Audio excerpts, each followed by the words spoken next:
Welcome to GovCast. I am your host, Managing Editor Amy Kluber.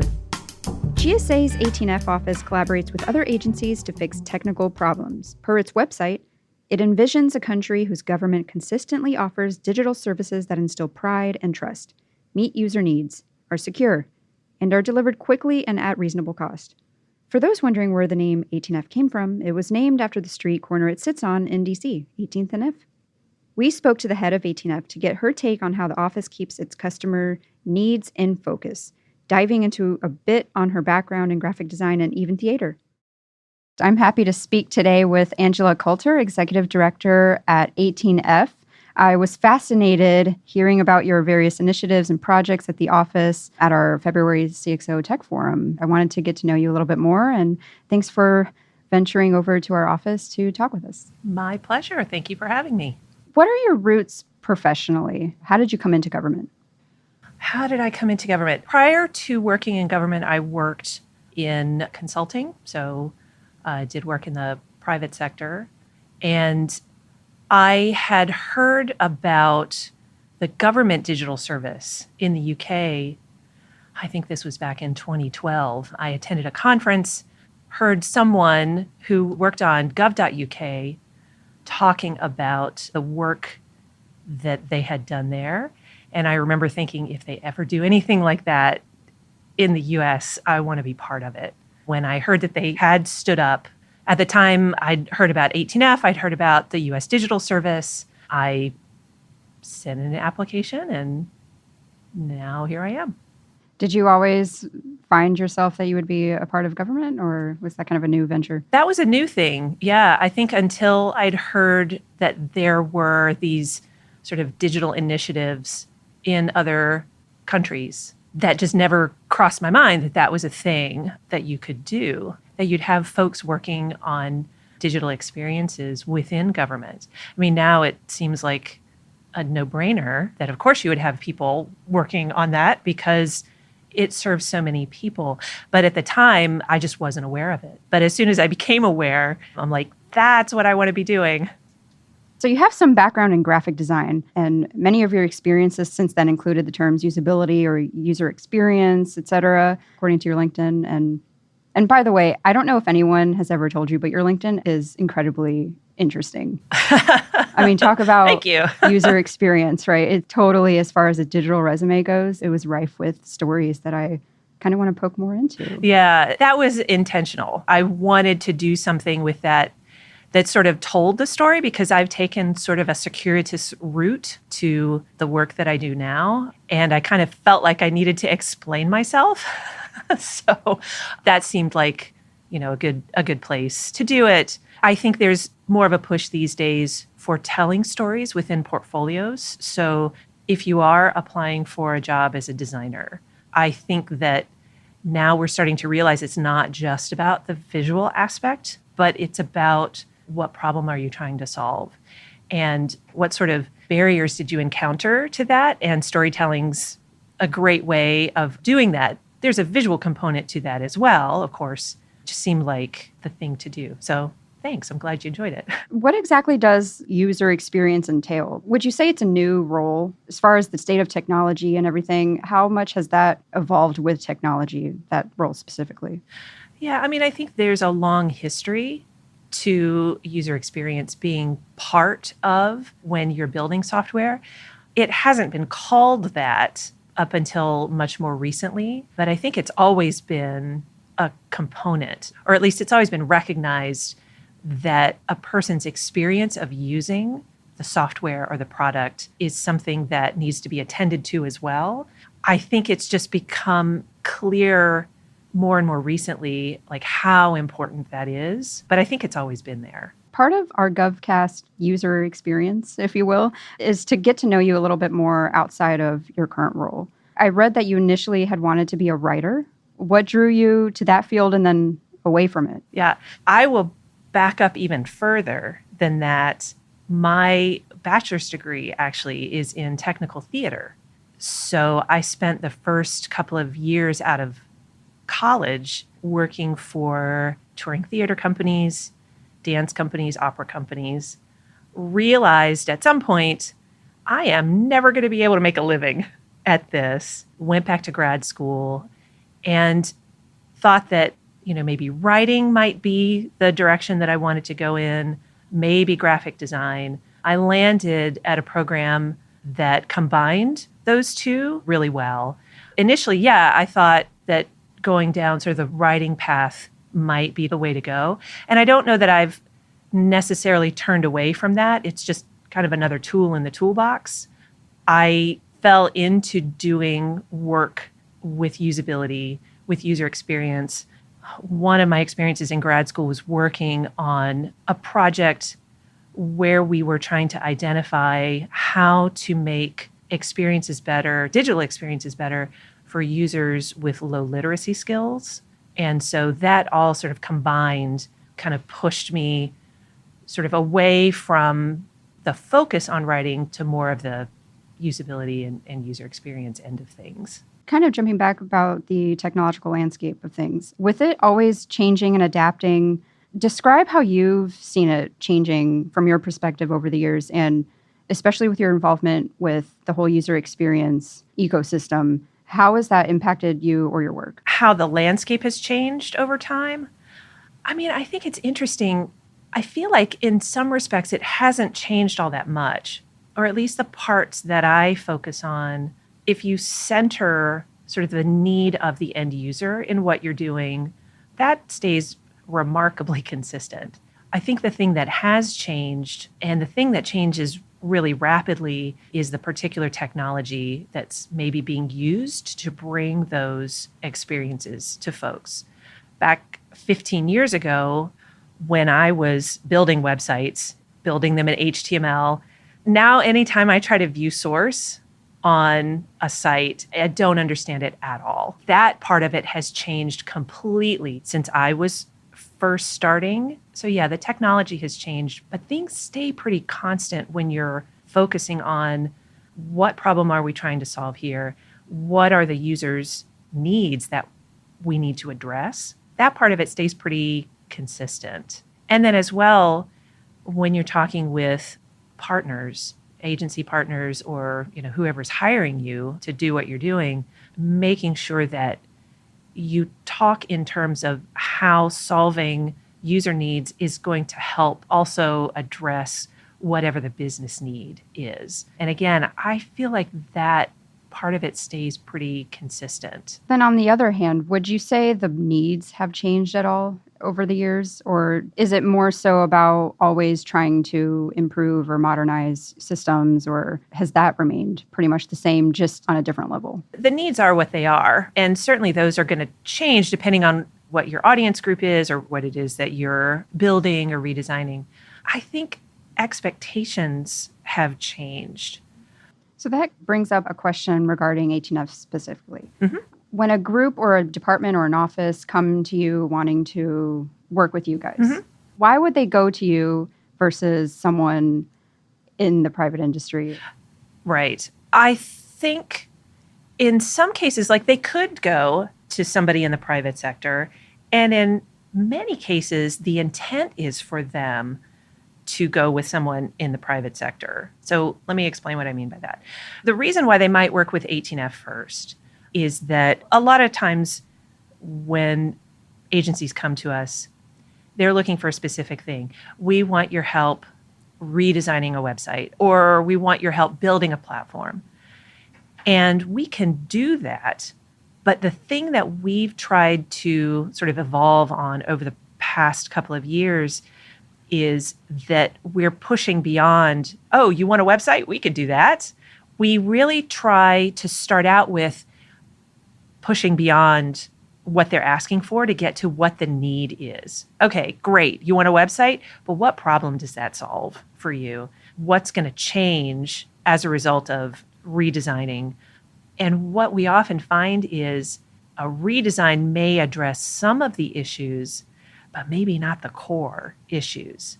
And I think that happened to 18F and a number of the projects that we were working on so frequently that we really, a couple of years ago, started to shift how we approached projects to make sure that we did a short discovery process to start out with to better define what's the actual problem here. Is this the right way to solve it? And are we the right partner to do that with? That's kind of the first thing I'd say, that the reason that an agency comes to work with 18F is the first thing that we want to do is explore the problem more deeply. Then we move from that sort of discovery phase to more of an iteration phase where we might prototype something to get feedback from users on, is this meeting your needs? Are we going in the right direction? Or do we need to sort of pivot on what we're doing to really get at solving that problem? And sometimes, I would say in the past, a lot of times 18F would take on projects with the intent of building things all the way out to the end and then delivering them. Sometimes we do that, but often what we'll do is go through the prototyping phase and then help a partner identify, okay, now that you have a better understanding of what your users' needs are, now you can work with a vendor to actually execute on that. One of the things that we can do is help put partners together with vendors to, continue doing whatever they need done in a way that's probably more cost effective than 18F doing it. Interesting. Is there a specific project or initiative you're working on right now that you could highlight? Oh gosh, we're working on just so many really interesting things right now. We are doing some work with SAMHSA, which is a substance abuse and mental health organization, to help them put together an opioid treatment locator. And we've got a team working with them right now to interview people who would use such a product. We've talked to people seeking treatment, family members who are seeking treatment on behalf of loved ones, people who are providers. We're in that process of doing user research to figure out what are the needs here. And when we do start prototyping, what do we need to build for? That's a project that we're really excited about. We're doing a fair amount of work for the Air Force right now. We're doing work for the Marine Corps. We just started our first municipal project with the city of Denver and their Smart Cities initiative. They contacted us to help them with their procurement strategy. That's also really exciting because most of the work that we do is work for federal agencies. We have done some work for states. California, Vermont, and Alaska are the ones that we've been working with recently, where they're still federal projects. So we're helping with systems related to Medicare and Medicaid, the eligibility process. So that's also something that we've been doing for a couple of years, but we're really excited about this new municipal project. Wow. What's it like working in the municipal side versus the federal? The first thing I'll say about the project was making sure that we could put an agreement together for the project. With federal agencies, it's a pretty simple matter of writing up an interagency agreement. Since 18F does cost money, we have to recover our costs. We put an agreement together spelling out, okay, here's what we're going to do and here's how much that's going to cost. And then there are a couple different authorities that we can use to make sure that money changes hands. With the state and municipal work, there's a specific authority that we're able to use, and just making sure that all the I's were dotted and the T's were crossed took a while just to make sure, is this a thing that we can do? Yep, this is a thing we can do. So that process took a while, but we were able to work with our Office of General Counsel. They were really helpful. The Chief Financial Officer's office, they were also very helpful in putting that together to make sure that this is a thing we're legally allowed to do, and making sure the agreement was written in a way that allowed us to do it. That's probably terribly boring. No. and not of much interest. But when we're doing kind of new stuff, that's the thing. It takes us a while to figure out, okay, how do we actually get those agreements together so that we're able to do these things and work on these really interesting projects. Does 18F see any future growing more in the municipal side? Maybe. I don't know. We'll see with municipal. I think the bigger opportunity is probably with the state work that we're doing. And the reason is because when you're doing work let's say with the Medicare appeals process or an eligibility process. Each state has their own way of doing things. But once you've done that for one state, you have a pretty good idea of where the problems are and how to address them. We've also been talking with other states saying, hey, look at what we've done for Vermont, or look at what we've done with Alaska. We have this domain experience now. That's probably the first place that we'll look at seeing if we can take what we've learned with some of the states and apply it to others. Where do you see emerging technology fitting in to all of this? That is an excellent question. I think it's a little bit to be determined. We've started looking at things like robotic process automation. I've got some folks on my staff who are very tuned into those sorts of things and really interested in them. We sort of listen to what our agency partners are looking for. I wouldn't say that we're bringing emerging technology so much into agencies.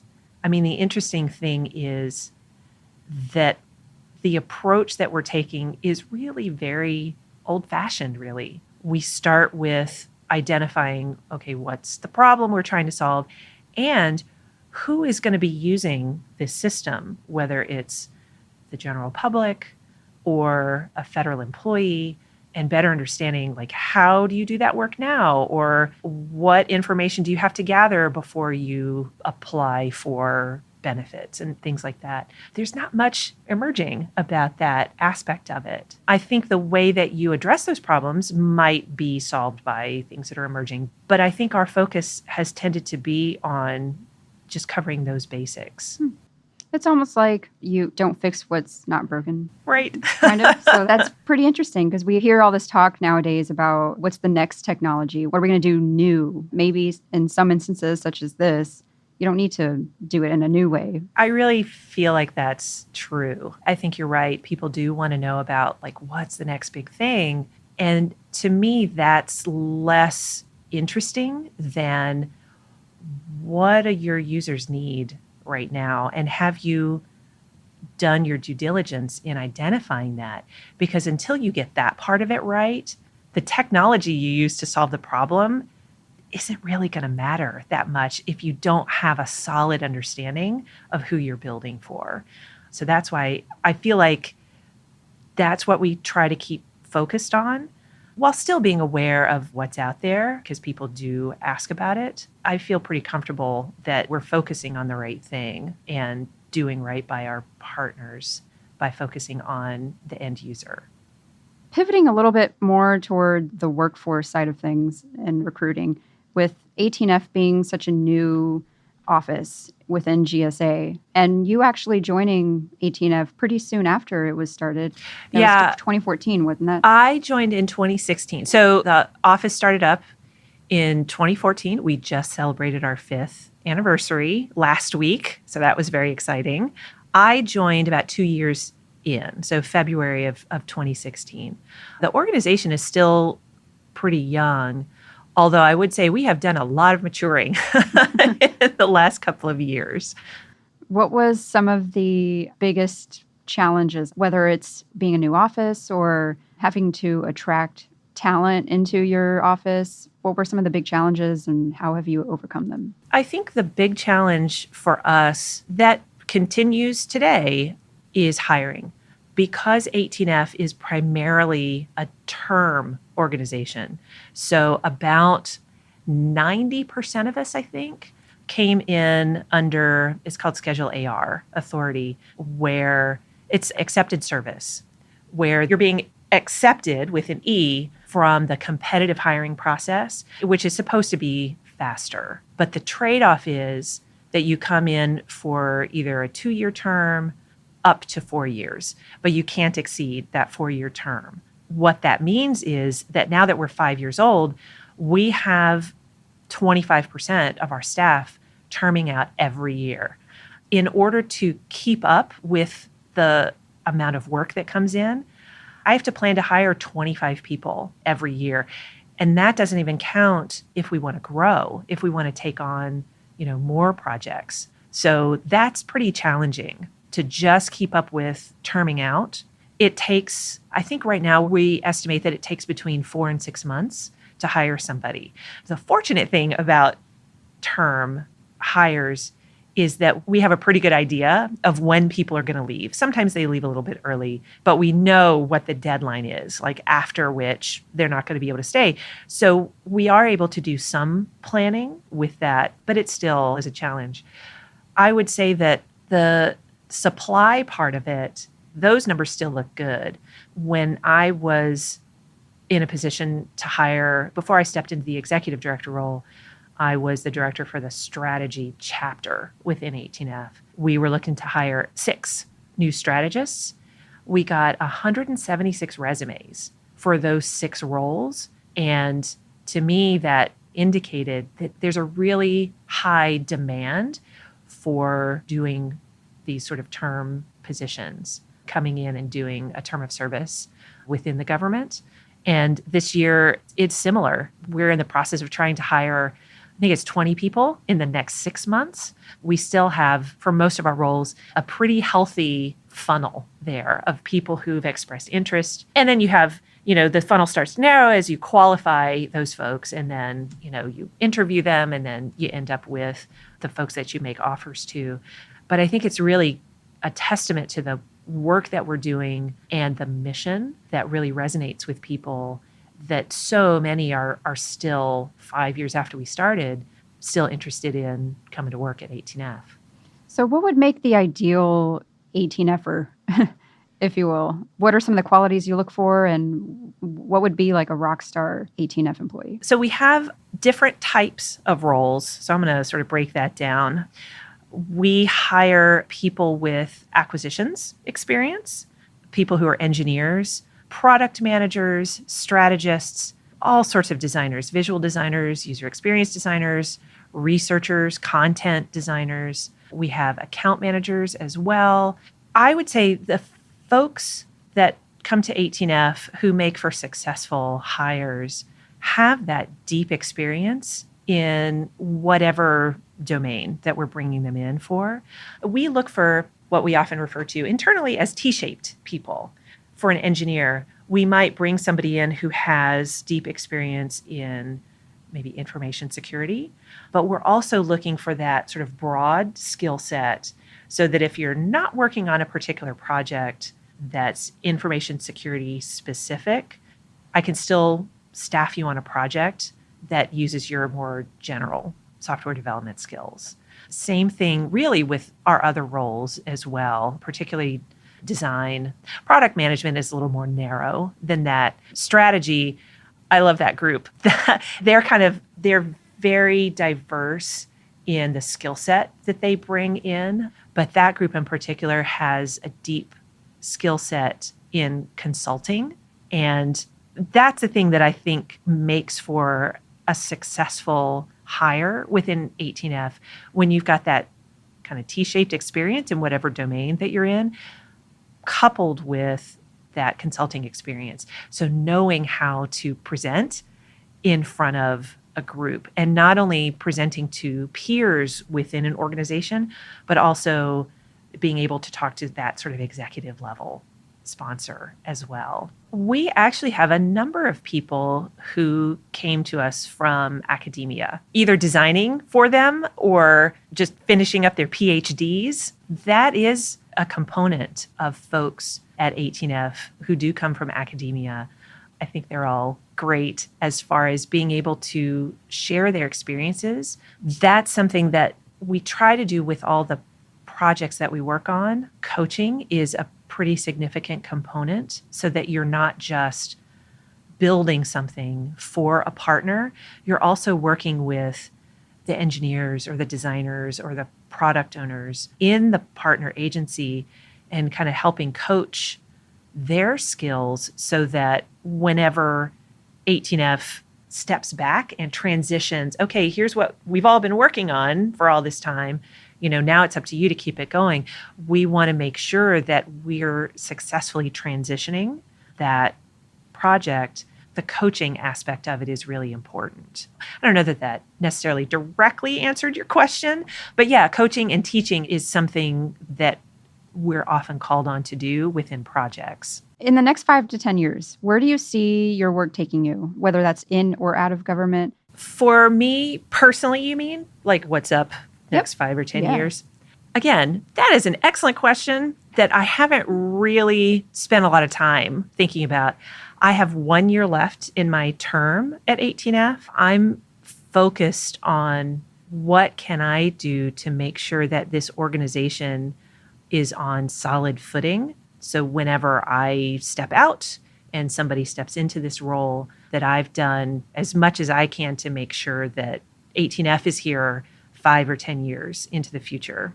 Honestly, that's that's my focus right now. I imagine after my term at 18F is up, I imagine I'll still be involved somehow, certainly with user experience and service design and usability and all that good stuff. I would love to be able to continue doing that in the civic tech space, and whether that's at the federal level or state or municipal, I have no idea. Well, I guess we'll have to find out. Keep tabs on you. I'm happy to come back and talk whenever you like. Well, thank you, Angela. It was great to talk to you today, and we really appreciate your perspective. Like I said, I will be watching over the next year of what you do next. Thank you so much. It was my pleasure. Thank you for having me.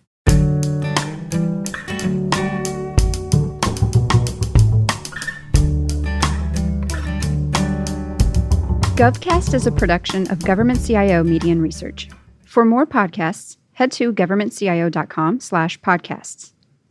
GovCast is produced and hosted by Amy Kluber. It is edited by Resonate Recordings. Theme music provided by Big Hoax. If you're interested in sponsoring a podcast, contact Joe O'Neill at JONEILL@governmentcio.com.